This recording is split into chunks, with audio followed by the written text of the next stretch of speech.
সবাইকে স্বাগতম আমাদের স্বরূপ মেডভার্স ইউটিউব চ্যানেলের পক্ষ থেকে।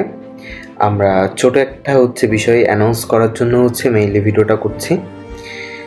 মেডভার্স অ্যানাটমি নামে একটা বই বের করার জন্য কাজ চলমান আছে। এটার রাইটার আমি নিজেই, অ্যান্ড এখানে হেল্পের জন্য আমার সবথেকে প্রিয় একজন ম্যাম এবং আপনাদের সবারই প্রিয় একজন ম্যাম চন্দনা ম্যাম, ডক্টর চন্দনা সরকার। উনি সহযোগিতা করছেন, অ্যান্ড ওনাকে ডেডিকেটেড করেই আমার বইটাকে লেখা। অ্যান্ড সবাই আমার জন্য দোয়া করিয়েন, অ্যান্ড বইটা খুব তাড়াতাড়ি আসবে। অ্যান্ড বইয়ের কাভার ডিজাইনটা এখানে আপনারা দেখতে পাবেন। সবাই মতামত দিয়েন যে কাভারটা কেমন হয়েছে, অ্যান্ড কোনো এডিট হইলে সেটাও বলিয়েন। অ্যান্ড বইটা খুব তাড়াতাড়ি আসার জন্য মানে 1 সপ্তাহ, আই থিঙ্ক 1 সপ্তাহের মধ্যে চেষ্টা করব বা 10 দিনের মধ্যে আনার চেষ্টা করব। সবাই আমার জন্য দোয়া করতে থাকেন, অ্যান্ড খুব তাড়াতাড়ি আসবে বইটা। ঠিক আছে, বইটার কাজ অনেক দিন ধরে চলমান আছে, অ্যান্ড দেখা যাক। ঠিক আছে, ওকে, সবাই দোয়া করিয়েন।